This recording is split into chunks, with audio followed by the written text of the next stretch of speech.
to the ceiling, feeling good. We gon' make it to the finish. Yes, sweet victory. You hear me? Ali, if you feel me. Yeah, we still running even though. What's up, Pride? Welcome back to the channel. And today we are going to be doing, I guess it's kind of a serious video. It's been requested. This is going to be about our most life-changing experience. And it has to do with our family. But before we get into that, if you're new to our Pride, or if you're new to our channel, hit that subscribe button. Become a member of our Pride. You're going to really enjoy it here. And without further ado, let's get into this life-changing event. So I'll start off with my experience. Back in 2002, my parents decided to split up and divorce, go their separate ways, And I was really young at that time. I was around 2, maybe 3, and so I didn't really have like a thought of what was going on. I don't even remember it, honestly. We're the only ones on our dad's side that have divorced parents, so I guess that kind of sucks. I mean, nobody on that side really knows kind of how we feel and what we go through, I guess. And we have some younger cousins on our mom's side that their dads aren't with their moms.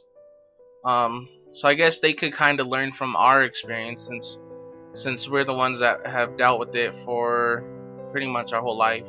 Well, I guess me with mine.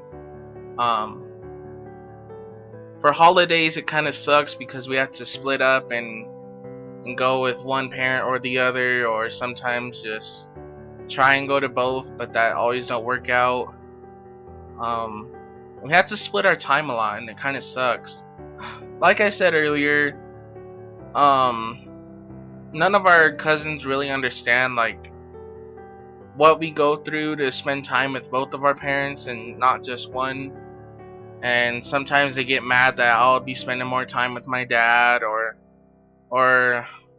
if we can't make it to certain family functions when our mom's family has stuff going on. And they don't understand that we have a lot of family too, and there's always a birthday party or something every month. There's 2 this month. But yeah, pretty much like I said, that's the only thing that I've really gone through that has changed my life. Is just having to deal with my parents being divorced. I guess in my point of view, it's kind of a good thing that they are. And people are gonna be saying, well, you're kind of weird, wouldn't you want your parents to be together? But honestly, I feel like things wouldn't be the way they are today if they were together, because my mom and dad, they're just like night and day. They kind of, I guess, yeah, they're like oil and water. They don't mix right. So it's kind of weird just thinking if they were together. I've been used to them being apart, and I see how different my mom is from my dad, and I could probably understand why they were divorced. So I guess it does make sense that they did divorce, and I could, like I said, I understand why. Yeah, the only thing that sucks is just like, I guess people don't really understand how hard it is. And it's not like emotionally draining, it's kind of more like physically draining. Yeah, I would say. Just because, like I said, you have to split your time and say, oh, who am I going to go with this time, or who am I going to go with that time. That's the only thing that sucks, really. so as my brother said, this happened in around 2002, and around that time I was about 9 or 10 years old, so I definitely felt the huge change in our lives around that time.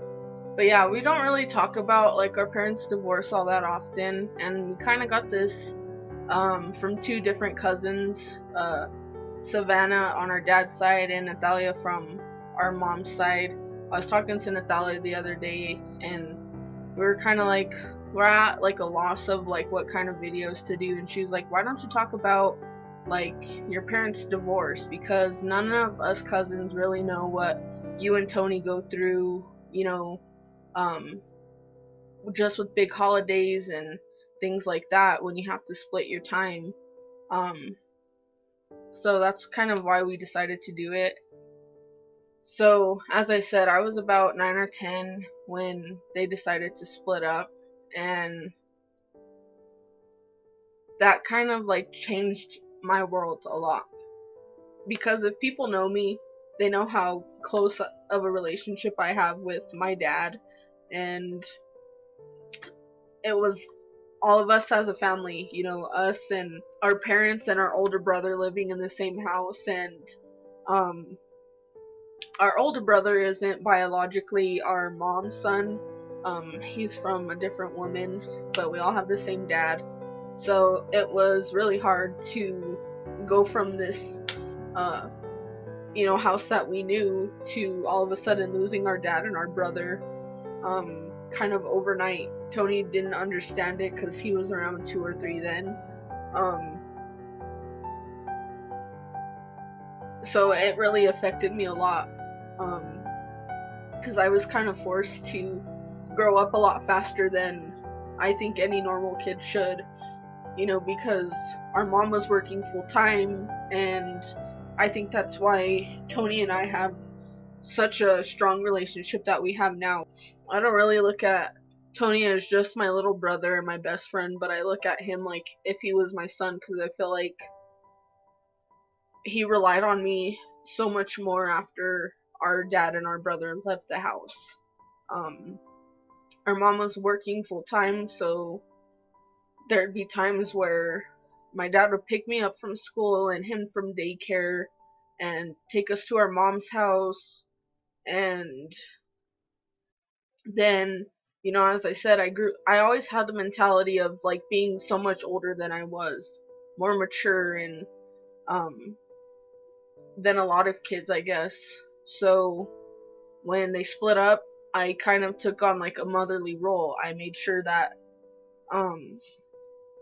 I learned how to cook really young to start certain things with dinner, and how to clean and, you know, take care of my brother and make sure I did homework and things like that. And then and then to have to go and like split up being with our mom during the week and our dad on the weekends, and then having to get used to going back with our mom after we were with our dad, and we'd go through the phases of being sad because our dad wasn't at home when we got there, and then having to split up Christmas and Easter and all of those different holidays and our birthdays. I mean, we're a lot older now. Tony's about to be 18. I just turned 24, and it's still kind of a struggle to split holidays. When he got into his teens, we kind of came together and like, okay, well, for Christmas, you go with dad and I'll stay with mom, or, you know, both of us will go with one parent for a couple of hours and then go with the other parent, or like I said, one would go with one parent, one would stay with the other, and then switch with the holiday. And that was hard. I mean, people think like, oh well, that's kind of cool, for Christmas you get double the presents, and in our minds, like, I would give up the presents and all that, you know, just to have our parents back together. But I completely agree with my brother when he said that it was for the best that they split up, because they do not mix. I don't know how our family would be if they were together now. Our mom's since remarried, and our dad is still single, and we just developed such a stronger connection with our dad. And then for me, I kind of always got put in the middle of everything. If my mom and dad were fighting, I would somehow get dragged into the middle and be the middle person for everything, and at times I would hate it. Like, I'm a kid, I should be a kid, but I'm being brought into these adult situations, and to no fault of their own, they've never had to deal with it before, and so that was something new for our parents and something new for us, and I feel like they knew that my maturity level would understand a lot, which I did. Even now, sometimes I still get dragged into the middle of things, and I try to be a peacekeeper with them if there's issues, but it does sometimes suck that we're the only ones that for many years we're the only ones that had to split up time with our parents, and we couldn't hang out with our cousins because we were with our dad, or we couldn't hang out with our cousins because we were with our mom, and we couldn't go to certain things because it wasn't that parents' weekend. But our parents did a great job that if we wanted to go with our dad, our mom never kept us away from him at all. If we didn't feel like going with our dad on his weekend, he never got mad and said, no, you're gonna stay here. So that was always a good thing, because I see a lot of that kind of going on with younger cousins that are dealing with this. Their parents were never married, they just were in a relationship and split up, and some parents have their kids a lot more than the other ones, and some aren't even in their lives now. So when our cousins come to us, and of course we don't go and tell our different cousins that so and so is feeling this way or whatever. We definitely try to help, because it does suck. Not a lot of people really ever ask the kids how they feel. Of course, you kind of feel like, I think anytime parents split up, the first reaction of the kid is like to blame themselves. Like, did I do something wrong that mom and dad don't love each other? Was I bad? Was I defiant? So I kind of went through that, to blame myself, and of course, my parents reassured me, like, it's nothing that you did, we just can't work together, we can't be together. And so I went through that. I never really rebelled until I got older.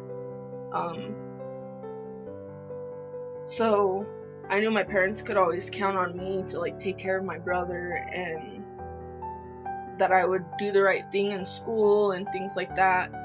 Until I got to high school, then that's when I kind of started rebelling. I lived with my dad for a year and didn't really talk to my mom all that much, because I had some hard feelings with her with things that were going on. So I didn't talk to my mom for about a year. I started doing really bad in high school. I would go, and I had a lot of friends that were older than me, and I was always the youngest one out of all of my friends, and if they didn't want to go to class, I wouldn't go to class. And that, I think, was like my rebellion against my parents for like splitting up in a way, and then switching schools and doing crazy things like going and getting a tattoo without their permission and things like that was like a way for me to like get back at them, I think. But I don't really know. But I think it was all a learning thing for us. And the thing that I could say to parents that are divorced is to definitely, make sure that your kids understand, like, it's not because of them, it's because you guys couldn't work things out. And I really do thank my parents for like splitting up, and that might sound weird, but I think I would have so much hatred towards them both if they decided to stay in an unhappy marriage. I tell my friends that have kids and that have been going through breakups, like, it's best that you cut the relationship off now than to, because of course everyone has that ideal life of, you know, finding love and then having kids, getting married. Well, maybe not in that order, but kind of along that line of wanting their family to work out forever, and then dealing with the nonsense that some relationships bring. And I tell them it's best that you get out of that relationship because it's very toxic. If a kid grows up in a toxic environment, they're gonna hate you. And that's why I thank my parents for like splitting up, because I know it was kind of toxic. They just, like Tony said, they were oil and water. They didn't mix. They weren't gonna work together. So I think we turned out to be okay. We don't have kids. We aren't addicted to drugs. We aren't alcoholics. We've never been to jail. You know, we're just, you know, now. We don't party. Yeah, we don't party. Like, we literally are home every weekend. There's so many things that could have went wrong with us, and, you know, we're homebodies. We, like, hang out with our family.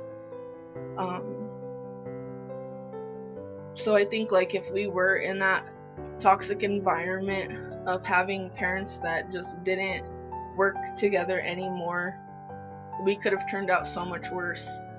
And so that would be like my advice to parents, like, don't keep your kids in toxic environments. If you know that you guys aren't gonna work anymore, if you guys fell out of love, then it's best that you go your separate ways for the sake of your kids and for your kids' sanity and self-esteem and things like that. Alright guys, so that does it for this video. And I guess our kind of side of the story about the divorce. But watch the next video, and we're going to be talking about relationships. That's going to be the next life-changing event. So stay tuned for that video. It's coming up right after this one. So once you're done watching this, go over to that video, check that one out. And yeah, we hope you guys like this one. I know it's kind of emotional, and what could you expect? We're crybabies. Yeah. But if you like this video, click that like button. Comment down below if you've been through anything like this and how you've dealt with it. And if you're new to the channel, please click that subscribe button for more content from us and to become a member of the Pride. See you guys in the next video. Keep your head up. Keep your heart strong. Bless up. You know what you're worth, now go out and get what you're worth. But you gotta be willing to take the hits and not pointing fingers saying you ain't where you wanna be because of him or her or anybody. Cowards do that, and that ain't you. You're better than that.